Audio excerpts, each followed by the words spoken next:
So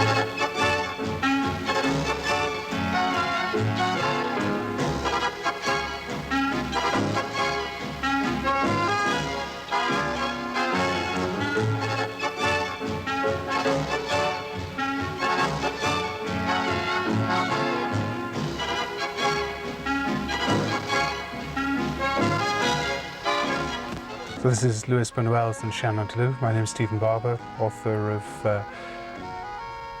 Antonin Artaud, Blows and Bombs and Screaming Body.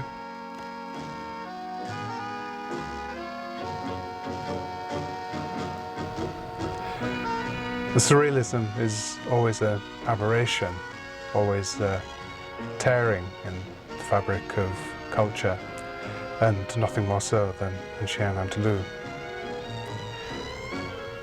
In his theories of surrealist cinema, Antonin Artaud spoke about a collision exacted on the eye contained in surrealist cinema, his great desire for surrealist cinema.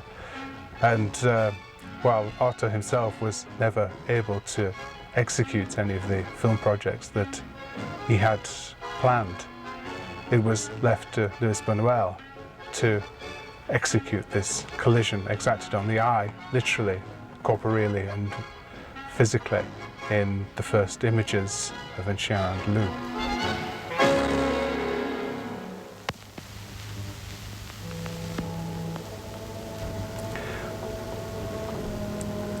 Buñuel himself has that corporeal presence in Chien Andalou, which Artaud himself was never able to execute in any of his own film projects.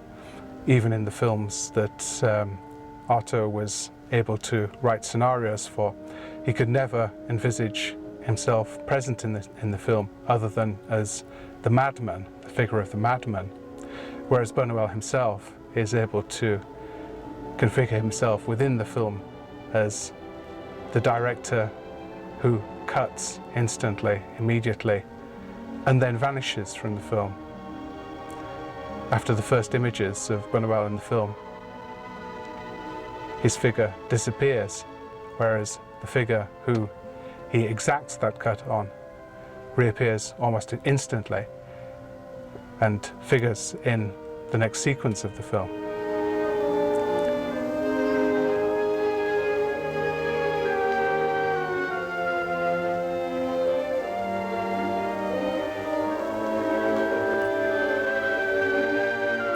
The end of the 1920s was a strange era in French cinema, and surrealist cinema is something which comes as almost a convulsive act within that emergent history of cinema. By the beginning of the 20s, almost all of the experimental filmmakers had gathered in Paris, and Chien Andalou is the culmination of the experiments that took place throughout the 1920s.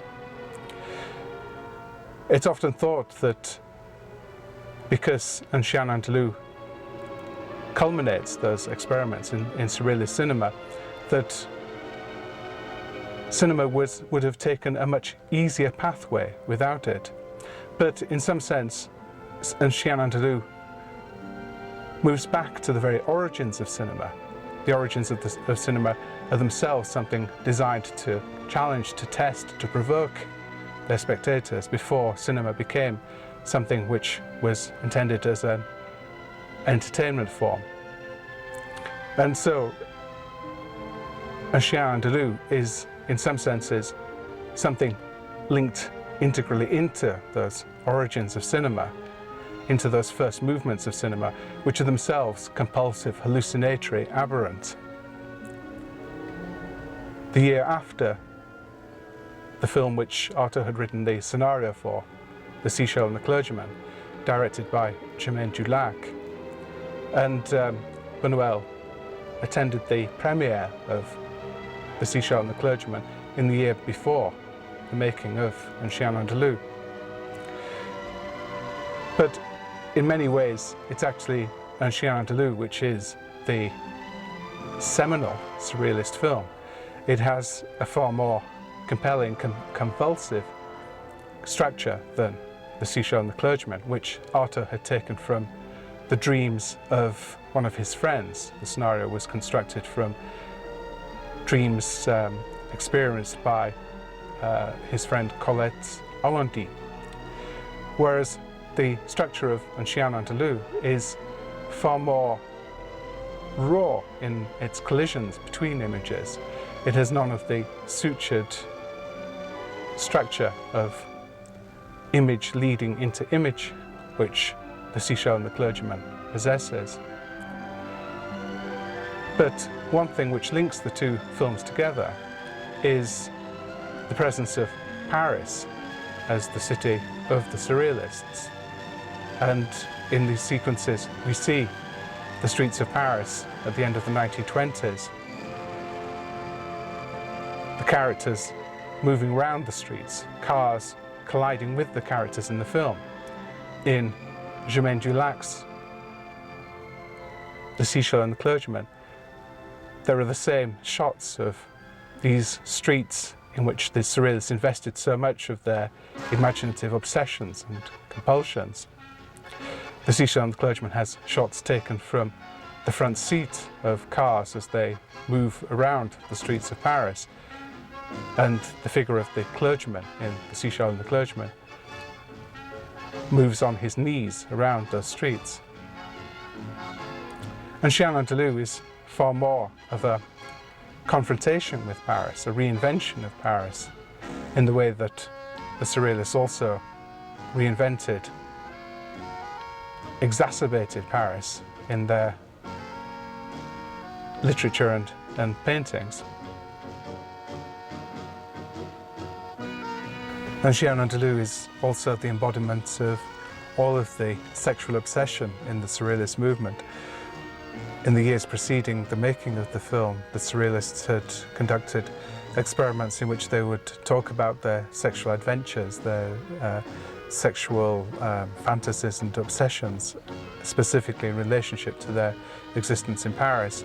These often took the form of questionnaires in which the surrealists would gather together and probe one another about their sexual acts, their sexual limitations, their sexual ideas of sexual freedom.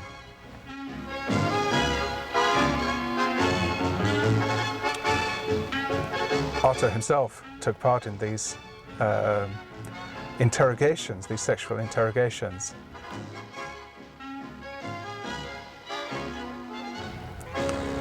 But it's really Chien Andalou that visualizes the extremity of the surrealists' ideas about sexual obsession and gives an imagery to those accounts of sexual practices in the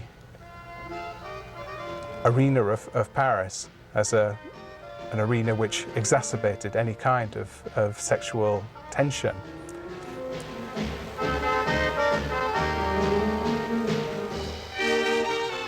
Dali's contribution to Chien Andalou is certainly to pinpoint the way in which those sexual obsessions became awry, in which those obsessions could take the form of fully fledged images which at the same time maintained that intensity of sexual obsession, but also gave them that aberrance which is translated directly into the medium of cinema.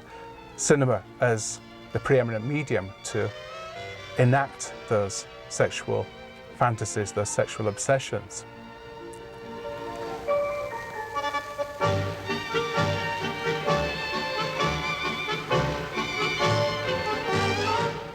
And Chien Andalou is also the origination of sexual compulsions, of sexual descriptions, of sexual juxtapositions.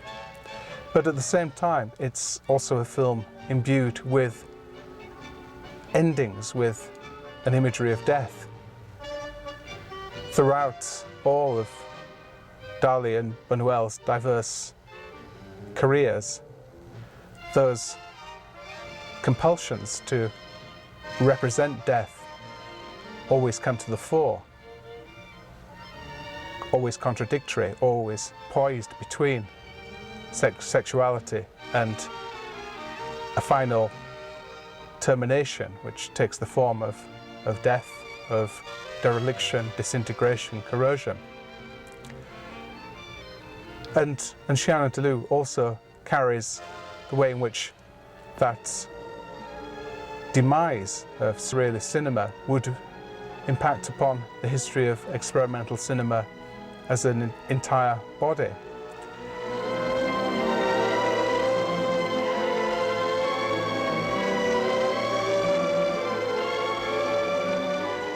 It was only 2 years after the making of Chien Andalou that sound cinema really became the preeminent filmic form, both in France and worldwide. And that transformation in the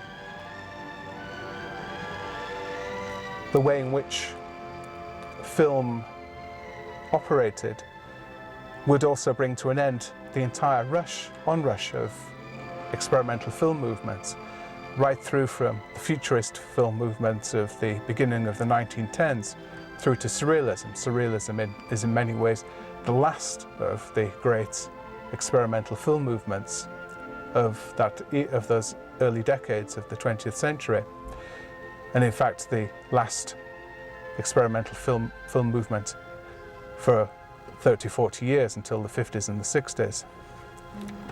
So it's a film that is imbued with that death of cinema, death of the vitality, the experimentality of cinema, as well as with its own imageries of death and sex interlinked.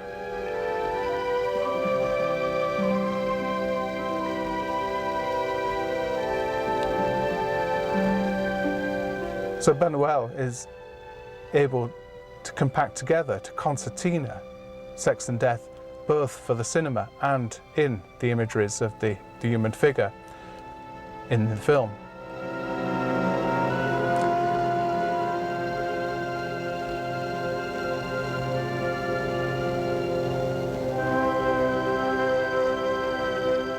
The presence of cinema is also linked with the way in which the Arena of Paris presented opportunities for films like Buñuel's Chien Andalou to be screened to audiences in a way that had been impossible up until that period.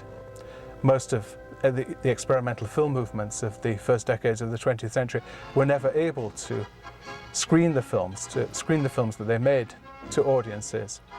And with film movements such as the Italian Futurist movement, the fact that these films never received an audience meant that the films had a far more fragile status, and in that case disappeared entirely. None of those films survived. So it's the way in which a film like Chien Andalou was able to impact upon an audience that allowed it to create that vitality, that determination to survive, which takes it through into the contemporary moment.